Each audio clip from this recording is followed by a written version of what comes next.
Hi everyone, my name's Deb Polson. I'm from RMIT. I'm the Professor of Digital Design and also a director of a brand new centre called the Centre for Digital Ecosystems, which isn't quite launched yet, so please don't ask any questions.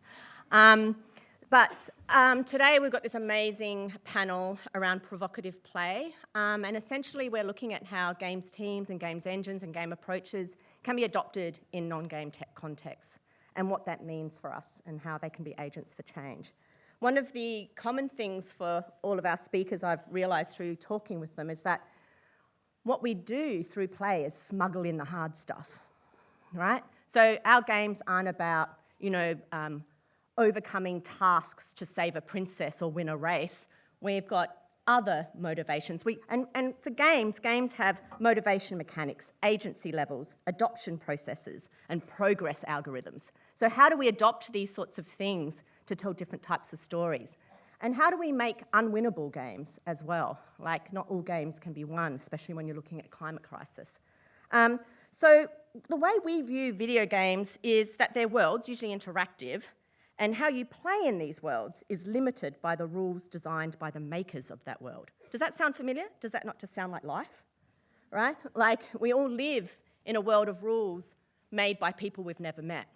So in a way, a game is just a slice of that life and telling one story. But what it does is helps us concentrate on a story to be told by a designer or an artist.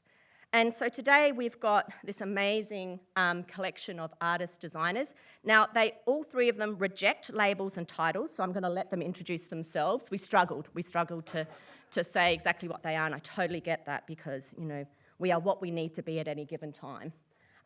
So we've got Johnson Witehira from Wellington, Aotearoa, and he'll be talking after me.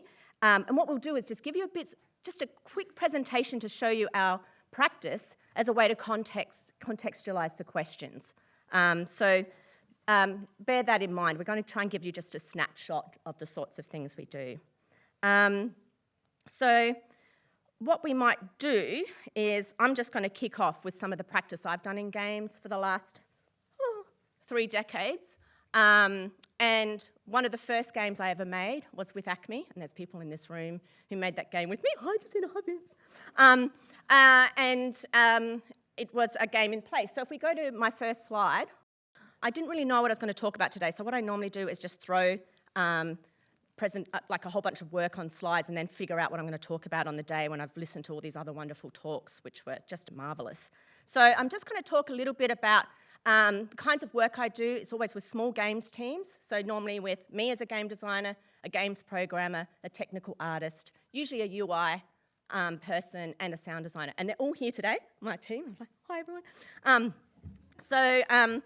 So basically, small teams, no project takes longer than a year, and they're all made as part of an academic process, so usually on the side. So none of the games you see, don't expect to see, slickness of an entertainment game because we have 6 months, 3 months and low budgets to make these sorts of things. So in that context, it's small teams over small amounts of time with very small resources. So the first type of game I make, a lot of the games I make are games in place, and really they're about but also they sort of transform that place. And one of the games we're working on right at the moment, did that click, is it's with a partner, industry partner who owns a lot of the buildings in the city and in regions. And what we were thinking about was we make inside-out games, so we make a world in a virtual world, and then we present that back in a physical space. And what we're trying to do is instead of making these kind of wow things in maybe in a museum or anything, what we're trying to do is transform people's everyday mundane spaces. And not just to be delightful, but also once they've seen the delight, how do we then challenge them into a more contemplative state in their everyday places? So one of the ones we're making at the moment in these transition ugly, we talk about making ugly spaces beautiful worlds. And this was the one-page pitch I gave them and we got funding from. Just these 2 images. That's it. And we've made this world, well, Iris, who was here, and Caleb made this world, a technical artist, a games programmer. And we basically made a world of a virtual forest, and I know, why make a virtual forest? The real ones are better. Totally agree. But this is about reminding people in place what is lost and what is at risk. And we've made this beautiful world, and then what we do is we go and scan the physical place and put that physical world in the virtual one, and then work out how to make that. So, for example, this is a pretty bland, awful transition space from the chaos of the city in a car park where you've probably had a fight with someone. And basically, we project these worlds on there and they're interactive. And we've got this idea that when you go in that elevator, you're inside a tree. And as you're going up and down, you're going up and down inside that tree. And you're also learning about the local forest. So this forest is based on a lot of the things that we have observed in the Lilydale area, the forests around there. And you know, we make these interactive, so we put sensors like just basic industrial LiDAR scanners that know where people are. And basically, as you walk past, you rustle trees, you disturb bees. You know, so there's these little delightful things, but then there's going to be some messaging in there about the forests themselves. But my favourite thing about doing games in place, and sorry to talk really fast, I've got a big counter, familiar strangers is one of my favourite things. Like when I first made the game with ACMI, I understood what it might take, how a game can motivate strangers to cooperate and to compete in a space, in a public space together. How do you help people cross that threshold together and become familiar strangers?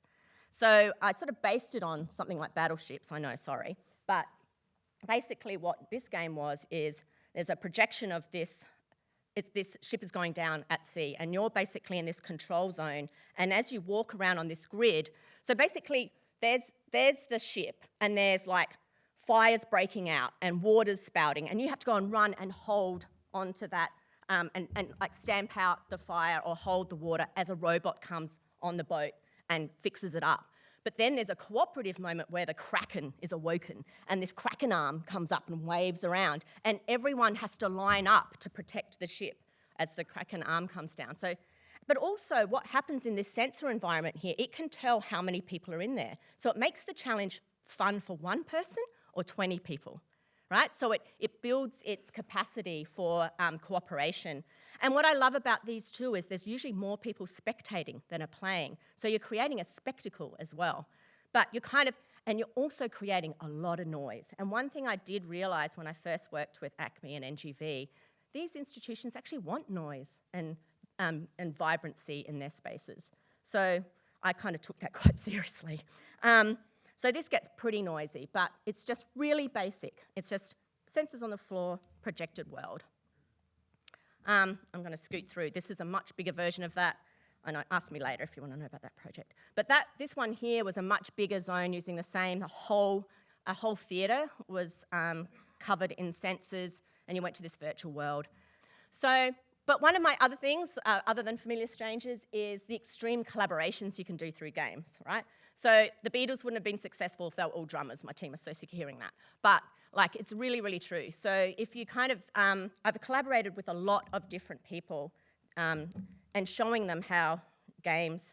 So this one is one I worked with plant biologists and nutritionists, and I basically made, you know when you can go into a world and you can kind of customize an outfit or a car? This is going in, and basically I've learned everything you need to know about plant biology and plant growth, and you basically create a fruit. It's, you know, infinite. You come up with its segments, its seed placements, its colour, its texture, and where the segments fall and what height and protrusion rate they're at.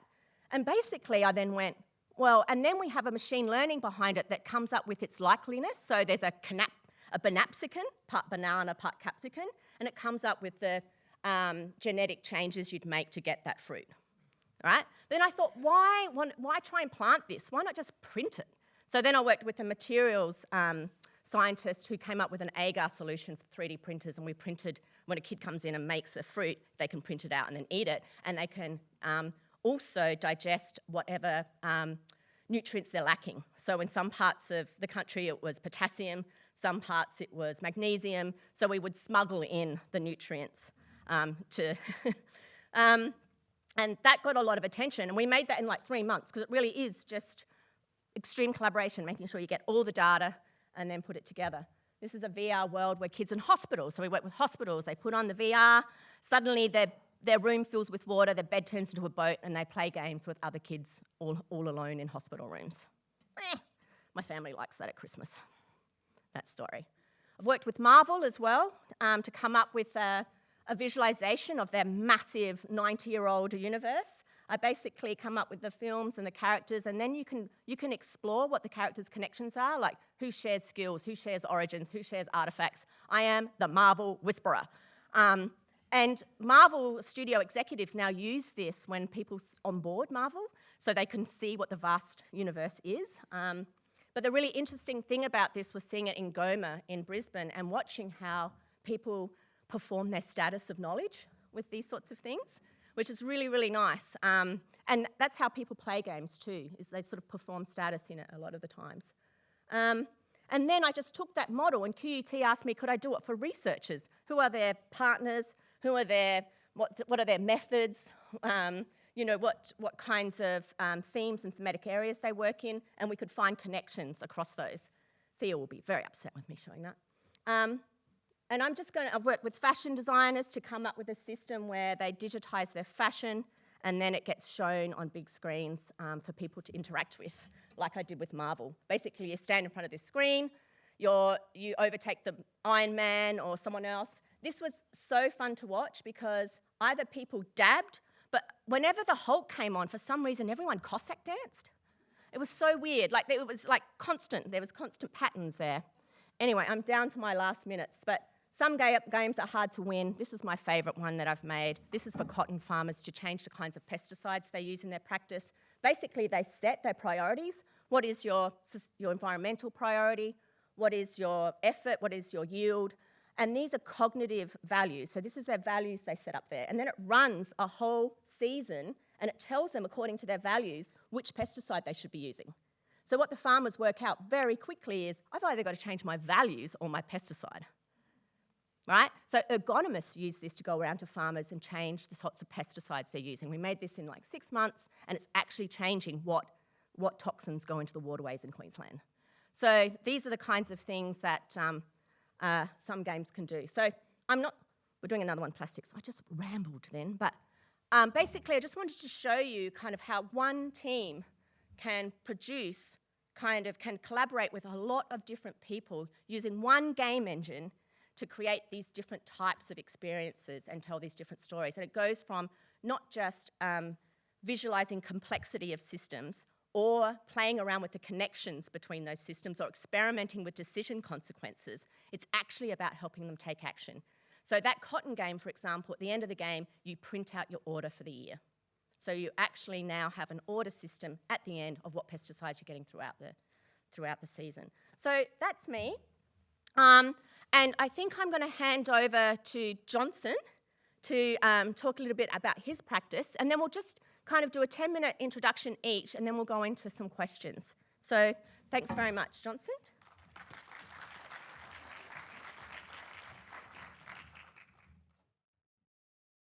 Kia ora tātou, ngā mihi o te ata nei. Ko te mahi tuatahi e mihi atu ana au ki te iwi hau kainga. Ki rungi I tērā e mihi atu ana au ki Bill Nicholson, he kai kōrero. Just firstly a little acknowledgement to the people of the land here and to Uncle Bill for welcoming us into this amazing space. Secondly, I'm acutely aware that I'm a panel with 3 other wahine, with 3 other women, so I need to make sure that I acknowledge the other amazing people I'm on the stage here with. I'm going to try and talk slowly for 10 minutes.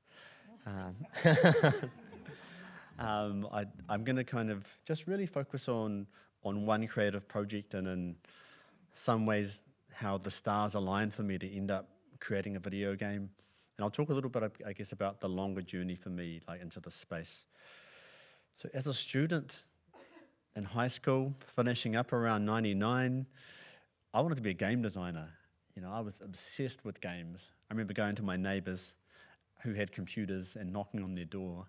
I didn't even know them, and asking if I could play their computer, because I could see they had one through their window, and they'd let me play it. I'd be this random kid in their house playing the computer. So I think some of my friends around that age, maybe the relationships were formed because I found out at school that they had computers and I could play games with them. So I was very obsessed with computers, but, you know, video games, you know, being able to, I guess, be a game developer, that wasn't even a thing in the curriculum. There was software, there was programming. That didn't sound very sexy. I really loved art, and I really loved this digital stuff. And because I couldn't do video games, and when I looked at art, I thought, I want to get paid before I die. So I saw graphic design. I kind of went to this open day of my last year of school, found this amazing design school, and I thought, oh, okay, this is really cool. It combines technology and computers with art. You know, there's two things I've got a real interest in. So I started there. I started at graphic design school, and I thought I can learn the skills to make art, and maybe later on I can come around to making art. So I went on this long journey through design, which I absolutely love. There's kind of three versions of me these days. There's a designer Johnson, artist Johnson, and formerly still got a toe in academic space Johnson. But it started with designer version of me. Went through very traditional graphic design school, you know, learned about typography and Swiss and Bauhaus and German design and all those wonderful things, you know, about that European design lineage, which I'm still fascinated with. I'm still a typography nut. But I started going through that process, I guess, realizing firstly there was only 3 of us out of 200 students who were Māori at my school in New Zealand. There was something kind of missing there. And also looking at old photo albums in my house and realizing that the only thing that was Māori in the photos was the people. And as someone learning about design and starting to do design, I thought, it was like I was in the Matrix, you know? It started to develop a bit of a twitch, I think, because the only place I'd see my culture, you know, is at our marae. Some of you will be familiar with our car meeting houses and those things. And around that time, I started to make my mission in life is to, how do I make everything in New Zealand and Aotearoa more Māori? How do I bring my Māori culture to everything? At the same time, I've always recognised my Pākehā, my, I guess, European, British, Scottish ancestry as well. You know, those aren't things I try and hide away or that I'm not proud of either. You know, for me, it's this journey of bringing those things together. So I went through graphic design school, did my master's, which was a Gestalt-based analysis of Māori carving to try and understand the principles and elements of Māori design. Thought I was really clever. Took that over to Māori Visual Arts School to do my doctorate. Realised that a Gestalt-based analysis of your cultural history is a very European way to put a lens over what you were studying. So I had a bit of a process of decolonising, I guess, you know, the way I understood and looked at Māori art and design. And then I went into my doctorate, and there I was just really interested again in how I might articulate and kind of develop Māori principles for thinking about and talking about design, because there were no guides for me.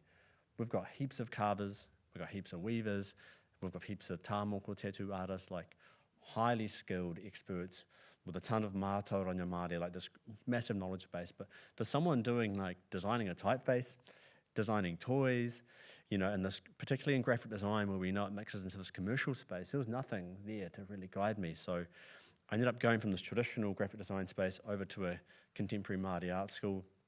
Luckily enough, getting to have Bob Yankee as my supervisor, for some of that mahi, for some of you who know Bob.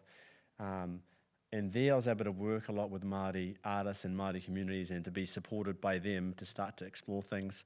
Initially, though, I just became the in-house graphic designer so through my PhD, so everyone's catalogues, ended up designing. I designed the typeface as part of that work. But yeah, later on, I came around again to making art and making design. Making art and bringing these tools I'd learned from design into that practice. Is this clicker going to work? Let's see. Oh no, I'm pointing. How? Yeah, well, I just want to show you, you've seen an image up there. Do you want to come and give me a hand just to... Oh, here we go. It's slowly going through. So there's just a couple more stills, and I'm going to show you a little video from this playable artwork I made in around 2016, but I've just continued to iterate it and build it on different platforms. But when it came around, I had a side conversation with a curator about this idea to make a playable artwork. And the reason I wanted to do it is, you know, my whānau, my family, they didn't take me to galleries or museums. The art I engaged with was in comic books and in video games. And I thought, well, here's a cool tool. Can I just use this to try and make some art as a way to engage with Māori, you know, as a way to engage with communities where I know they're not going to these spaces, but it's something we can kind of play with. I thought art's a really kind of fun and provocative kind of space that I can kind of do things and twist things around a little bit, be a bit Maui, as we'd say, you know, be a little bit more adventurous. And so I made I made these kind of parallel playable artworks as part of the show.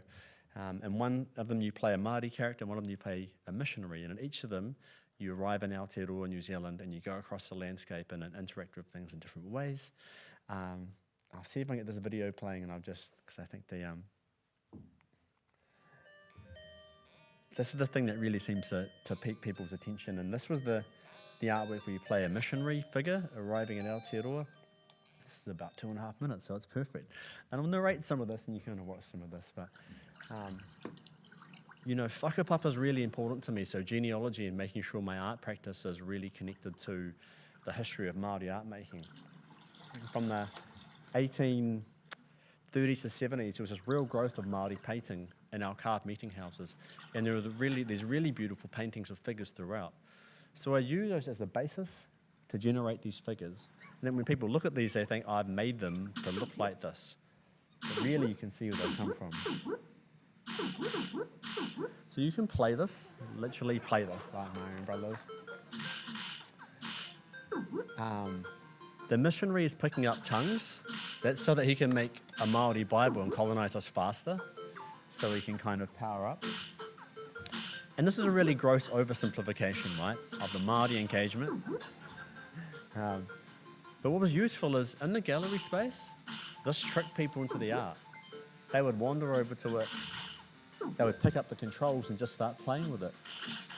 And a lot of Māori would say, this was fun, but I'm real conflicted because I was just colonizing myself as I was playing through this artwork, you know. And for me, I liked that, you know. Some didn't like it.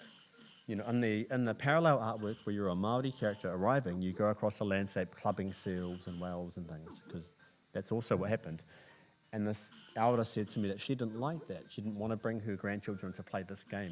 And I said, you might not like it, but it's what happened. And I said, I think you should worry about them playing Grand Theft Auto, you know, rather than worry about the kind of content in here. But yeah, I just realized that there was so much magic in this, when people would kind of walk up, start engaging with it, start playing with it, and then start having kind of deep reflections on what was happening and what they were kind of doing throughout this.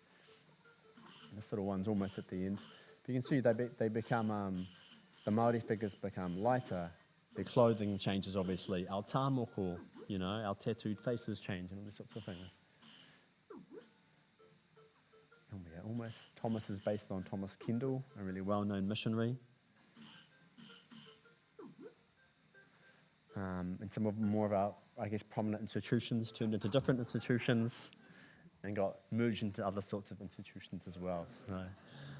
So it was funny for me, this long process, thank you,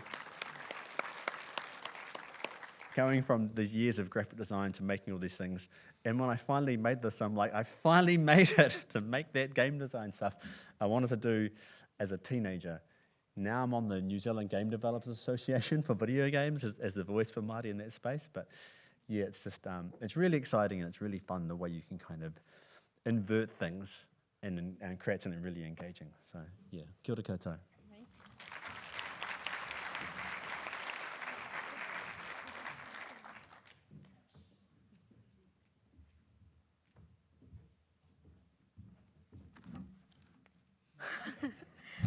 Hello. Hope everyone's going well. So despite this shameless avatar of myself, it is actually my nightmare to talk about myself, especially my practice, because it requires you to have a degree of self-knowledge that I find threatening. But let's have a go. So this is a still from a video work that's part of a larger work I made that I'll talk about a bit later. But it's basically a representation of growing up online in the noughties and how that felt to me. And I think it's a cool place to start because unlike you, I didn't grow up with this sort of burning desire to be a game developer or with my eye on that. And I've been thinking about why, mostly prompted by this talk. Again, too much reflection. But I think it's because when something's like air, you're not really thinking about it. So, you know, I was a casual gamer and was very online as a kid. But yeah, it wasn't like something I considered my direction as part of my practice. My kind of where I started and what is still part of, oh, is it this one? still part of, like, a large part of my work is in theatre. And I've done a lot of text-based theatre, which is like your more traditional plays. This is a still from a Red Stitch show. This is from Brandy at the Malt House. Thank you. Last year. And those are like kind of things where you prepare a script and you hand it off to a director and then you turn up on opening and then you see it. But my actual training in theatre and the form that I really love and continue to practice and experiment with is, and this might sound a bit cultural studies lecture for a bit, so bear with me, but it's called contemporary performance. And I don't know if that's a term that many people are familiar with. This is a still from a UK company called Forced Entertainment, who I've been really influenced by. And I'm just going to talk about some characteristics of this form of making and training. And I think the game devs in the room might be like, oh, you're talking about the same thing we do. But it took me a long time to understand that.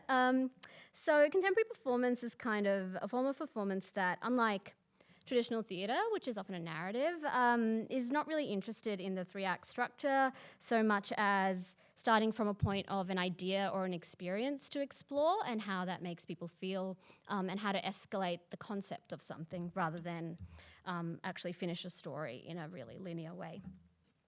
It's also very interested in liveness, and that's a huge part of my work. And by liveness, I guess it's the acknowledgement that we're all in this space together. The audience are a really important part of the work. In fact, they're essential to completing it. And so audience agency is something that I've been thinking about a lot from the time I started making. Again, a parallel there with gaming. It's also something that has, I think, an innate politics. It comes out of like a very political movement in the 60s, sort of about relational understanding and the systems we're working in. And a lot of the methodology you use to create this work is basically games and play-based making. So often we'll be in the room, we'll create structures with rules to break or to see what kind of relationships develop through them, what ideas develop through them. And sometimes, like this show, for instance, the whole show is like a Q&A with the audience. So that's like a structure, and how do you break that structure? And we often use that even like to devise the work itself. Yeah, so that's kind of, and that form of playfulness is really important when you're making it, and playfulness with collaborators, and a real sense of like non-hierarchy in the room, and the fact that the work is better, because to play something you often need more than one person. So a lot of my work's been influenced by that. A lot of my indie theatre comes from that form, and so a lot of my early works were, I guess, exploring, if we're talking about like rules and systems, like what are the rules of the body when it walks on stage?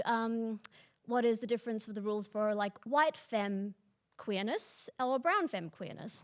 Yeah, what's inter-Asian dialogue, and how does that relational understanding manifest? And then playing games with the audience as we go. I've also worked a lot in comedy, evidence, and comedy is a kind of like a subset of this form. It relies on the audience, it relies on being very responsive, and there are also rules that you kind of break or like try and escalate there as well.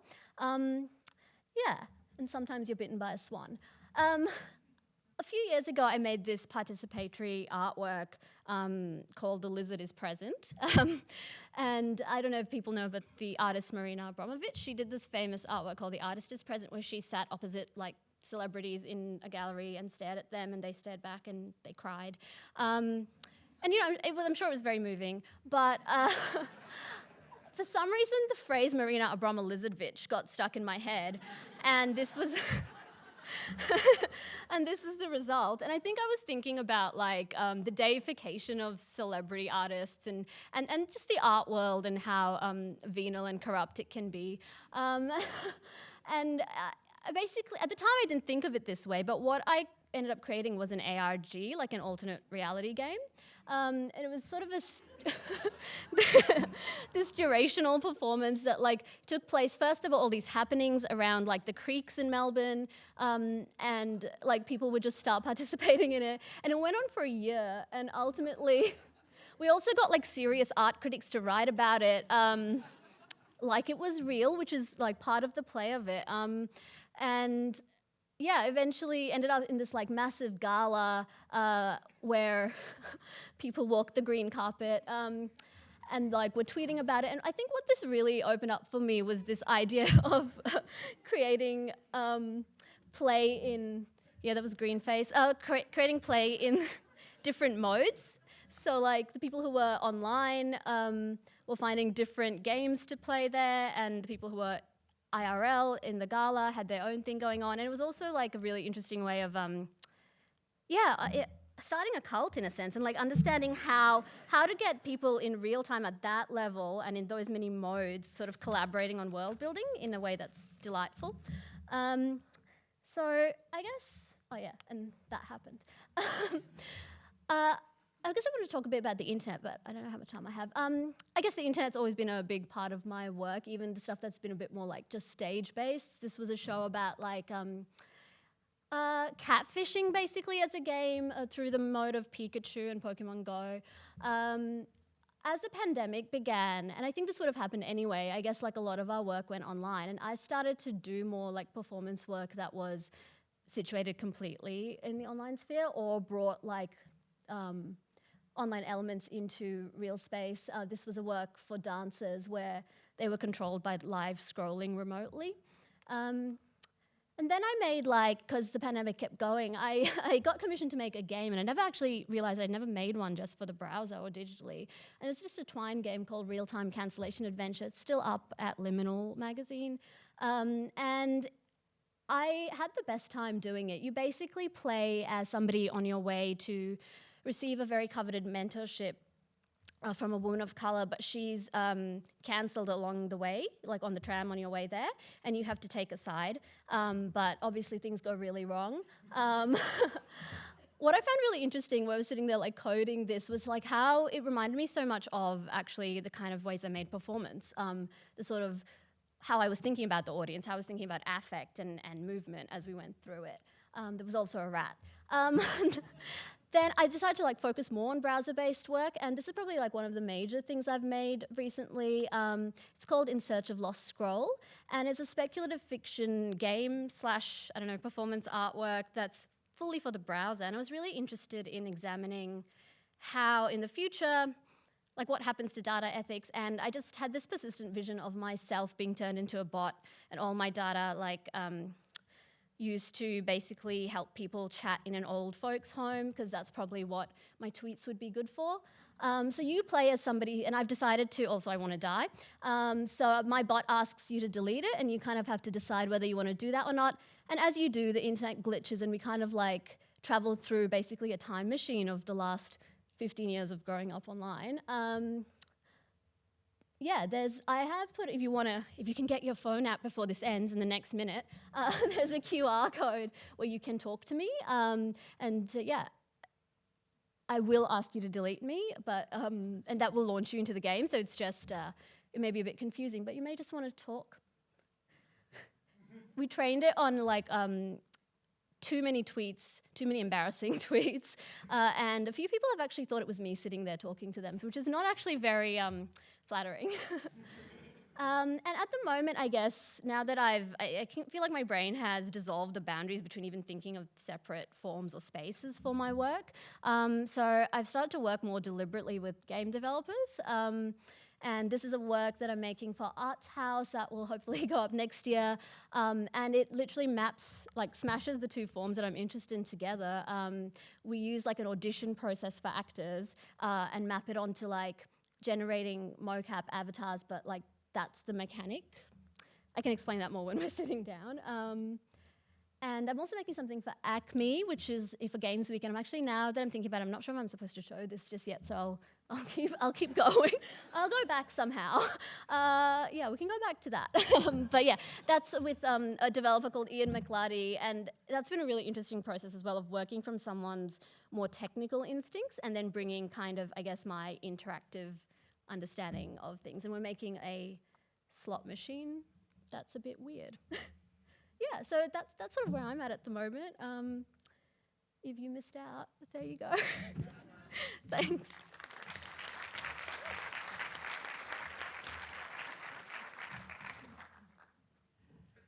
Hi all, this is my nightmare, so bear with me. I and I'm not very organised with this, so I'm just going to wing it, okay? So my name is Jarra Karalinar Steele. I'm Bunurong, Wemba Wemba and Tuluwe, Womanjika, to the land of my ancestors you are currently on. I am someone who has done a lot of different random things when it comes to the creative arts. You know, I've studied fashion design, costume, theatre, props, set construction. I've done film. I used to design websites when I was a kid, which is, I realise now is actually I designed them as games, and I didn't realise at the time. Unfortunately, GeoCities doesn't exist anymore, so I can't show you all these amazing little magical moments of the late 90s that I created, and now realising, oh, that was a thing. This work that I'm showing you of a previous work that existed that now is thankfully gone for, I don't know, hopefully a long time, but it's up to the councils, I guess. Using my augmented reality possum spirits. So this was done during the 2020 first lockdowns. I was studying my Masters of Public Art. How do you create public art in a lockdown, basically, was the thing.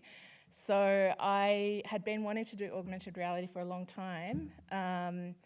And so I created these kind of possum spirits. Was sort of, the design was based on a dead possum I found. And I just kind of built that from there. And then I got all my friends and whoever was interested to take that 3D model, use Adobe Aero to take that possum spirit wherever they were, or their little special spots, or their, you know, I had one friend who was in Brooklyn, New York, and took it from their rooftop while they were locked inside. So that was really an interesting project, and I think the collaboration of working with an audience was really something that I really enjoyed.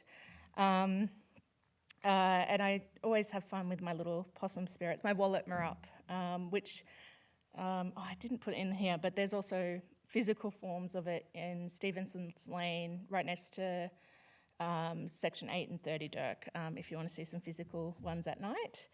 I also have them in this game that was a collaboration with Playable Melbourne, and it was for the Clarendon Street Arcade. I did all these designs. A big part of my work is actually doing, you know, my own versions of designs from Southeast Kulin nations, my Bunurong heritage, because we don't see that enough, and that comes from us. So I included that in this work, as well as my wallet Marups, and my mother did the languages. So you take the little possum, and there's 4 players, and you go on a journey to discover language, and Mum will speak it back to you, and it just goes on. But the more people that come in, the sounds kind of blend together, and it becomes an orchestra, which is really beautiful. It's called Yawa, which means journey in Kulin. Sorry, I'm not good at this, so hopefully I get through this. So there's another photo of people enjoying it. Thanks to Troy for sending that to me last night. And then this work was more recent. This was a projection piece that I did for Now and Nether, that was curated by Experimenter.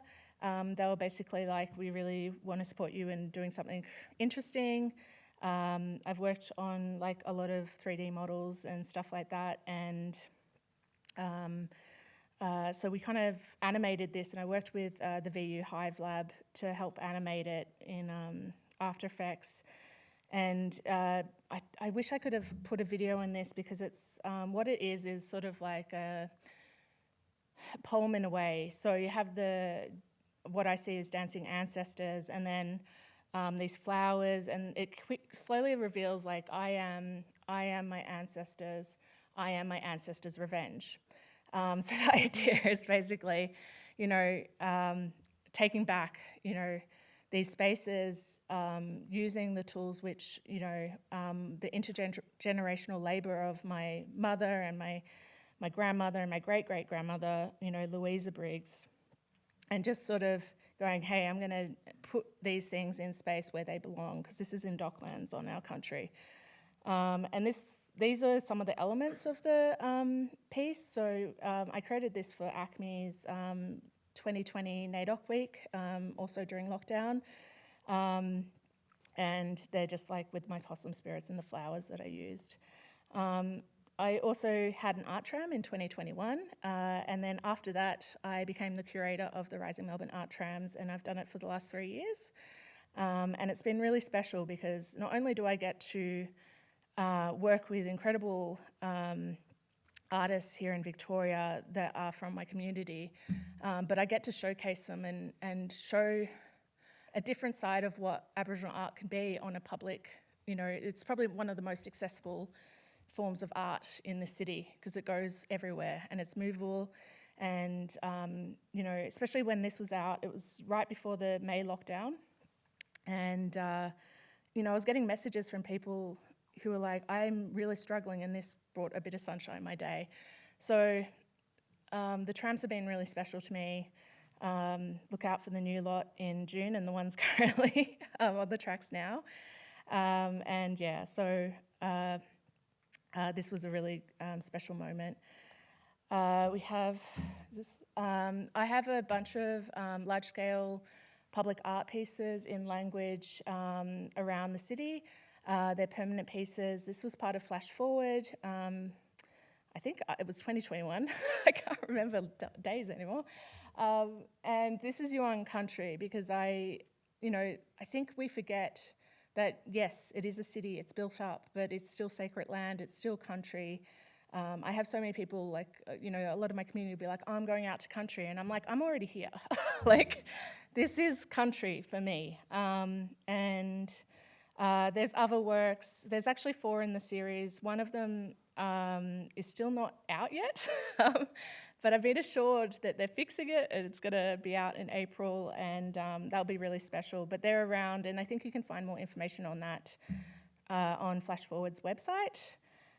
This was a piece I did for ACMI's How I See It, which was open during the early part of last year. The idea around this was, one, I wanted to do a game, and I wish I saw your arcade game previous, because that would have been like, oh, awesome. So yeah, and I grew up going to arcades a lot. Like, there used to be a time zone on Burke Street, and I wasn't allowed to go in the ones on Russell Street because, you know, like you walk past there and be trying to get you to get drugs and stuff, and my mum and dad like, no. So we'd always go to the time zone, and I'd kick my brother's ass in Street Fighter and Mortal Kombat until he got better. And so I wanted to bring that kind of nostalgia of an arcade into the ACMI space, using my own visual iconography.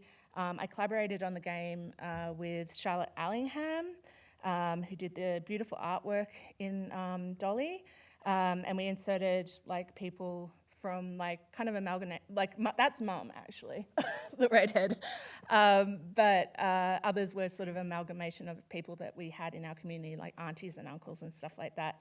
And the idea was like to be in a world that is, it's Melbourne, but it's a future where our culture and art and our existence is taken more seriously and inserted into the country. So there's parts where, you know, you get off the tram and you walk past Tendarum Square. You know, why is it called Fed Square? Like, you know, I know it was launched during Federation, but, you know, Tendarum Square.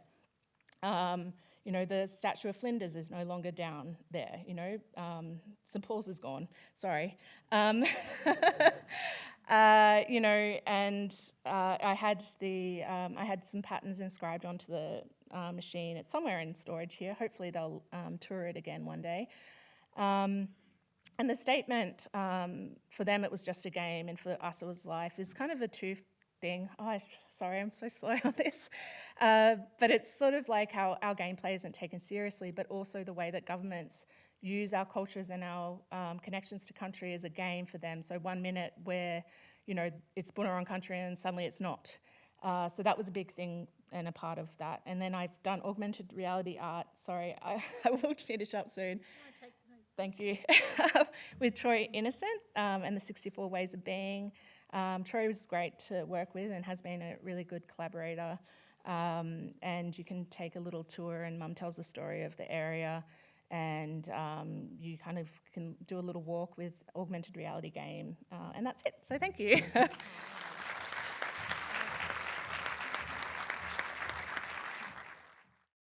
Wow, that was fantastic.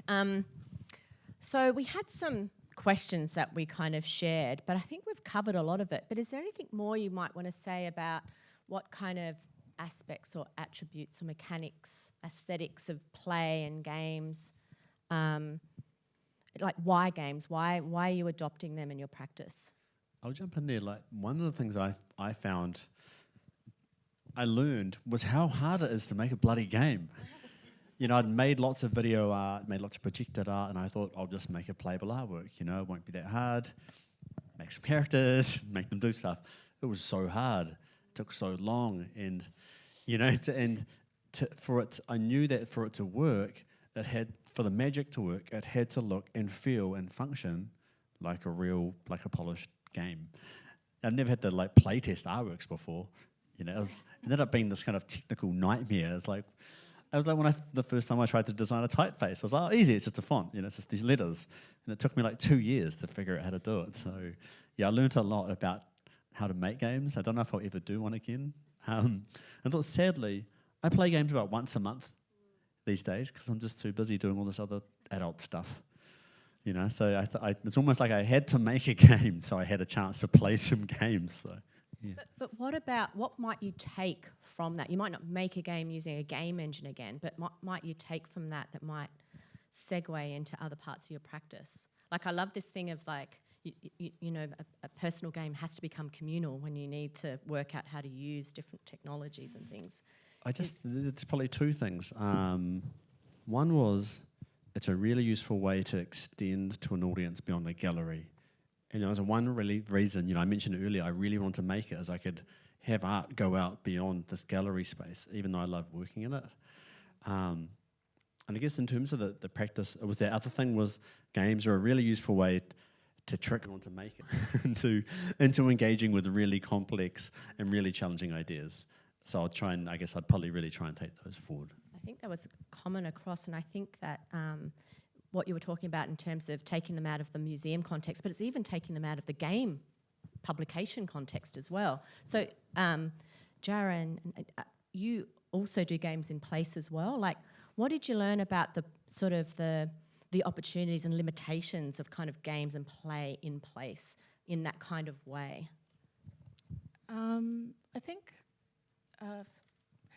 for me, I think it's partly I'm a bit of a jack of all trades, so I can learn a bit about everything, but not having the exact skills to do the thing I want to do, which is great though, because as I've built my practice, I've learned I can work with people, and I'm not in isolation all the time with my work.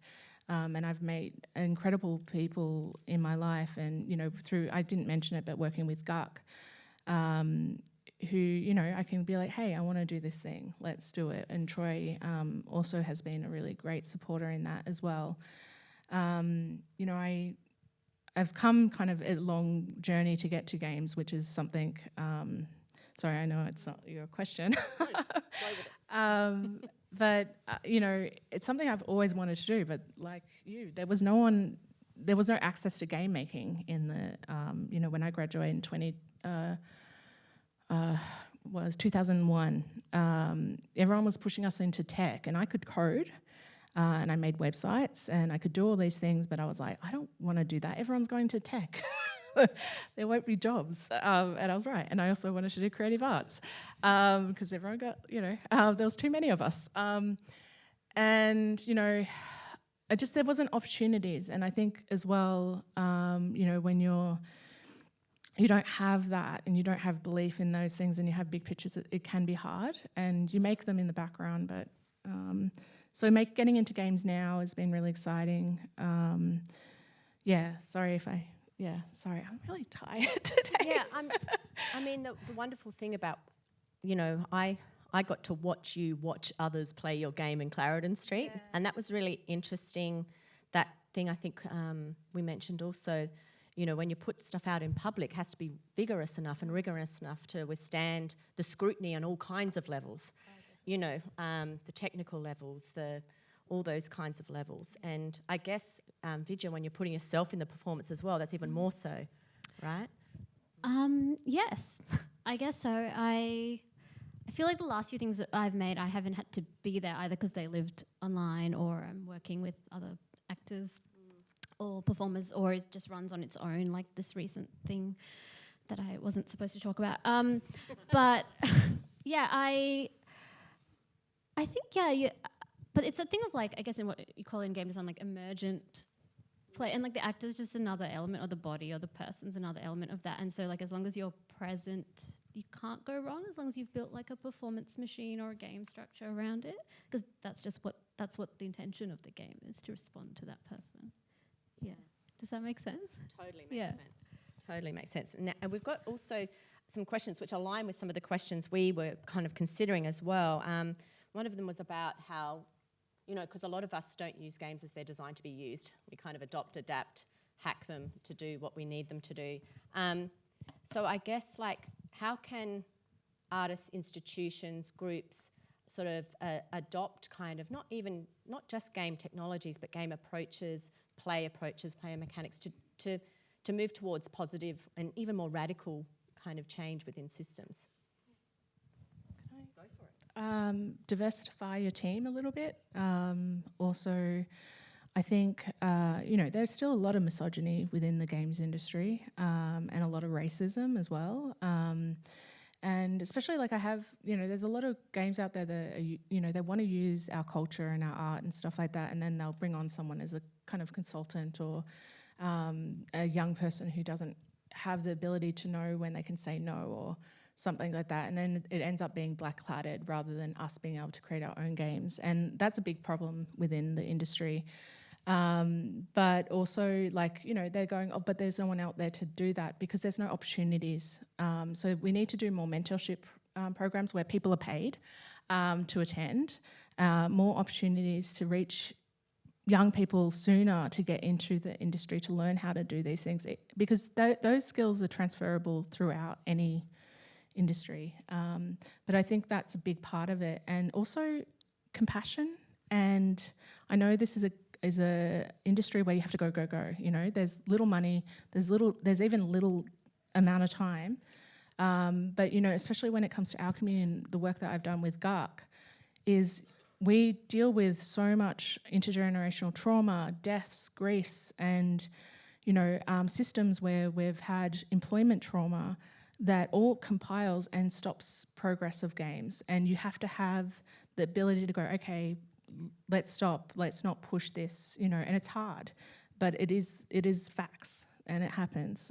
So those are things that I think is something that I think should be a bit better. Yeah. Do you have anything to add? I mean, I guess I was just thinking about, you have to accept perhaps that the kind of player who's conceptualized for most games, and this goes across art forms, but I think is quite stark in like, usually especially like AAA games and stuff, is there's a demographic for that, and there's a certain assumption like of conquest in a lot of games that's built into it, just in the way you accumulate or win, like the win conditions of games and things like that. So, and who is that player that's made for? And I think the assumption is this is a person who exists everywhere and is the default of the world, but there are lots of other kinds of people who want to get very different feelings from things. And I think it's not being deterred by the people who say that you should make it in that mode, because those other players / audience members exist. Yeah. I think they're building on that, like their win conditions things, or like the narrative is really interesting. Because I know when people kind of got to the end of what I'd shown you, someone would say, well, what's next? Like, when's the game end? I'd say, has it? I said, we're still colonised. you know, so the game hasn't finished, you know, it's still ongoing. Yeah, there's a great talk by this narrative designer called Meg Giant called The Imperial Pleasures of Game Design. And it's basically about this kind of thing and how that's the default point of view, and kind of helped me understand that. I realize that whenever I try and write something in game, like, or even like make stuff, I'm writing from the NPC perspective, and everything falls into chaos rather than into a coherent win. And to me, because I do stuff quite humorously, I think I didn't quite recognize it as like also a political point that like not everybody's trying to conquer or accumulate the world. Yeah, that's a really good point. I mean, I think Eric mentioned stereotype engines, and which was really interesting, and also I think VR when it first came out was called Empathy Machine, which I think's been debunked, thank goodness, since then. And you know, I think games and play can also be consequence engines. You know, so it's not just about winning; it's about learning the consequences of action. So it's a sort of using the kind of basics of the programming capabilities of a game to kind of maybe just understand systems better and the interventions that happen in these worlds. Going back to kind of opening things up more in these sorts of spaces, we had a little conversation earlier, and I was saying when I first applied to Creative New Zealand to get funding to make these artworks, I had video game all through my application and it got rejected because they don't fund video games. I changed video game to playable artwork. I put the same application in and I got the funding. And I understand, actually, you know, like they don't fund making video games, but it was a terminology thing, you know, that I had to tweak this thing to make sense. And I know why they're not given tasks with funding those sorts of things. But it really bugged me actually afterwards because people kept going, "Oh, you made that, we saw that video game you made." And I'm like, it's just a tool. I said, I made a playable artwork, and they keep saying it and I keep getting annoyed because I don't think of myself as a game designer. I just think of myself as trying to make interesting things, I guess. Thank you.